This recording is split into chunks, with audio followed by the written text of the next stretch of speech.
ఫిర్యాదు ఇచ్చిందేమో పడమట్టి police station, కానీ ఈయన్ని పడమట్లంక పోలీస్ స్టేషన్కి వస్తారని ఆశించారు.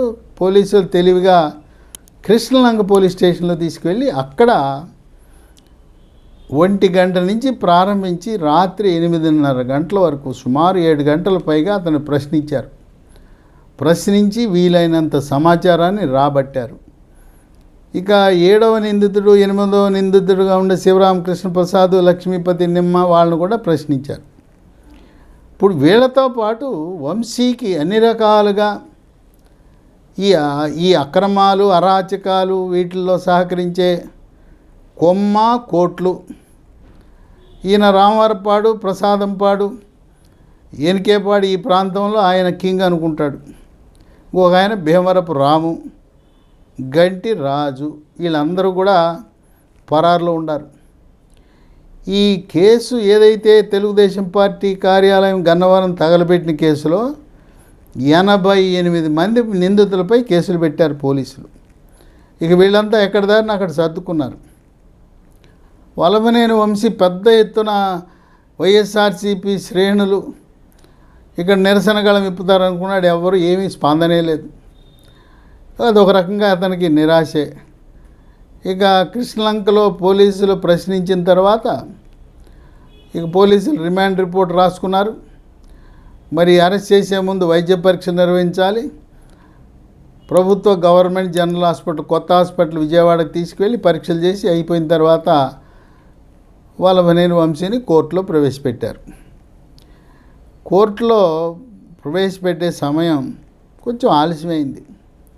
రిమాండ్ రిపోర్టు అది తయారీలో కొంచెం ఆలస్యమైంది. దానివల్ల వల్లభనేని వంశీకి కోర్టుకు వెళ్ళిన తర్వాత ఇప్పుడు వైఎస్ఆర్సీపీ అడ్వకేట్ ఉన్నాడు, పొన్నవోలు సుధాకర్ రెడ్డి. ఇంతకుముందు వైఎస్ఆర్ ప్రభుత్వంలో అదనపు అడ్వకేట్ జనరల్గా పనిచేశాడు. ప్రభుత్వం తరపున ప్రాసిక్యూటర్ ఉన్నాడు. వాదోపవాదాలు అయ్యి పూర్తయి జడ్జిమెంటు 2 గంటల 40 నిమిషాలు తెల్లవారుజామున 4వ మెట్రో మ్యాజిస్ట్రేట్ కోర్టు తీర్పు ఇవ్వడం జరిగింది. రిమాండ్ రిపోర్టుని పరిశీలించి తర్వాత వాదోపవాదాలు ఇరుపక్షాల తరపున విన్న తరువాత ఈ ఆధారాలను బట్టి, సాక్ష్యాధారాలను బట్టి ప్రాథమికంగా వల్లభనేని వంశీ నిందితుడు, వీటితో సంబంధం ఉన్నట్టుగా, తర్వాత ఏదైనా సాక్షులను ప్రభావితం చేసే నేర చరిత్ర ఉన్నందువల్ల 14 రోజుల పాటు రిమాండ్ విధించటమైనది అని చెప్పి ఈయన్ని జైలుకు తరలించమని చెప్పి మ్యాజిస్ట్రేటు తీర్పిచ్చాడు.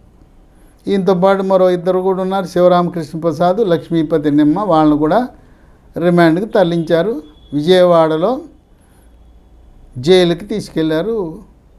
జైలుకి తీసుకెళ్ళి ఖైదీ నంబర్ ఇచ్చారు. 14 రోజుల పాటు జైల్లో ఉండాలి. ఈ 14 రోజుల జైలు శిక్ష అనుభవిస్తున్న సమయంలో ఏ కోర్టు అయితే తీర్పిచ్చిందో ఈ 4వ MM కోర్టులో బెయిల్ పిటిషన్ వేసుకోవచ్చు వంశీ.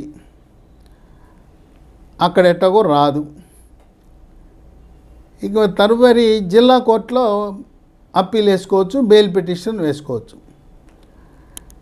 న్యాయ నిపుణులు ఇచ్చిన సమాచారం ప్రకారం ఇతను మరో 18 కేసుల్లో నేరస్తుడుగా, నిందితుడిగా నమోదవటం వల్ల, పైగా ఈ సాక్షులను బెదిరించడం, సాక్ష్యాలు తారుమారు చేయటంలో సిద్ధహస్తుడు కనుక అక్కడ జిల్లా కోర్టులో కూడా చుక్కెదురవుతుందని న్యాయ నిపుణులు భావిస్తున్నారు. జిల్లా కోర్టు రాకపోతే హైకోర్టు, ఆంధ్రప్రదేశ్ హైకోర్టుకి వెళ్తాడు.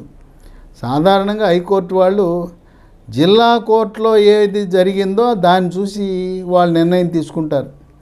మేము జిల్లా కోర్టు ఇచ్చిన తీర్పులో ఏమి జోక్యం చేసుకోవనే అవకాశం ఉందని న్యాయ కోవిదులు భావిస్తున్నారు. ఇక తర్వాత సుప్రీంకోర్టుకి వెళ్తే అసలే వాళ్ళు ఈ నేర చరిత్ర కలిగిన రాజకీయ నాయకులు అంటే అసహించుకుంటున్నారు. వీళ్ళు మన ప్రజాస్వామ్యాన్ని అవహేళన చేస్తున్నారని చెప్పి అస్సలు నేర చరిత్ర కలిగిన ప్రజాసేవకులు అంటే ఎమ్మెల్యేలు, ఎంపీలు, ఎమ్మెల్సీలు, మంత్రులు, వీళ్ళపై వచ్చిన ఏదైనా కూడా మేము జోక్యం చేసుకోమంటారు. కనుక ఇతనికి ఇన్ని కేసులు ఉన్నాయి కనుక న్యాయ నిపుణులు ఇచ్చిన సమాచారం మేరకు జగన్మోహన్ రెడ్డి, ఆయన జైల్మేట్ విజయసాయిరెడ్డి 16 నెలలు జైల్లో ఉన్నారు. ఈ వల్లభనేని వంశీ 16 నెలలు కాదు కదా, కనీసము 4 సంవత్సరాలు బెయిల్ రాదని చెప్పి, పైగా ఇతనికి 18 కేసులు ఉదాహరణ ఒకటి కేసులు పెడుతూ ఉంటారు. ఒక దాని మీద బెయిల్ వచ్చినా ఇంకోటి మళ్ళీ జైల్లో పెడుతుంటారని చెప్పి న్యాయ నిపుణులు భావిస్తున్నారు. ఈ ఘనుడు ఈయన చేసిన అఘాయిత్యాలు అంతా ఇంత కాదని చెప్పి ఇక గన్నవరం నియోజకవర్గంలో అక్కడే కంకరు, గ్రావెలు, మట్టి, ఇసుక దేన్ని కూడా వదలకుండా ఆయన దాదాపు 95 కోట్ల అవినీతికి ఇవన్నీ కూడా అక్రమంగా రవాణా చేయటం, అక్రమంగా మైనింగ్ చేయటం వల్ల జరిగిందని చెప్పి విజిలెన్స్ అండ్ ఎన్ఫోర్స్మెంట్ శాఖ వారే నివేదిక ఇచ్చారు. వాళ్ళు ఏం చెప్పారంటే ఈ కేసుని సిఐడికి అప్పచెప్పి ఇతనిపై క్రిమినల్ కేసు నమోదు చేయమని చెప్పి వాళ్ళు విజిలెన్స్ అండ్ ఎన్ఫోర్స్మెంట్ శాఖ వారు ప్రభుత్వానికి ఒక నివేదికను పంపారు. ఇతని వల్ల జరిగిన నష్టం, ప్రభుత్వానికి నష్టం మొత్తం 195 కోట్లుగా విజిలెన్స్ అండ్ ఎన్ఫోర్స్మెంట్ శాఖ వారు తేల్చారు. ఇక ఈయన దళితులని ఆ నియోజకవర్గంలో బతకనివ్వల. గన్నవరం సమీపంలో మర్లపాడు అని ఉంది. ఆ మర్లపాడులో పానకాల చెరువుకి సమీపంలో 20 ఎకరాల భూమి దళితులు సాగు చేసుకుంటున్నారు.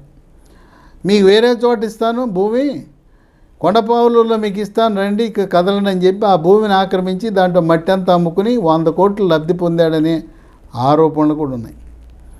అక్కడ గన్నవరంలో బ్రహ్మలింగయ్య అనే పెద్ద చెరువు ఉంది. ఆ చెరువులో మట్టి అంతా వంశీ మింగేశాడు, బొక్కేశాడని చెప్పి అక్కడ ఆ ప్రాంతంలో గన్నవరం ప్రాంత ప్రజలు చెప్పుకుంటూ ఉంటారు. ఈ విధంగా వల్లభనేని వంశీ 4 సంవత్సరాల పాటు బయటికి రాడు, అక్కడే ఉంటాడు. ఇంకోటి ఏంటంటే 2 సంవత్సరాలు దాటి శిక్ష పడితే భారత రాజ్యాంగం ప్రకారం, ప్రజాప్రాతినిధ్య చట్టం 1956 ప్రకారం అతను ఎన్నికలలో ఏ రకమైన ఎన్నికల్లో పోటీ చేయడానికి అర్హత కోల్పోతాడు. అంటే రాజకీయాల నుంచి శాశ్వతంగా బహిష్కరించబడతాడు అని చెప్పి విశ్లేషకులు భావిస్తున్నారు.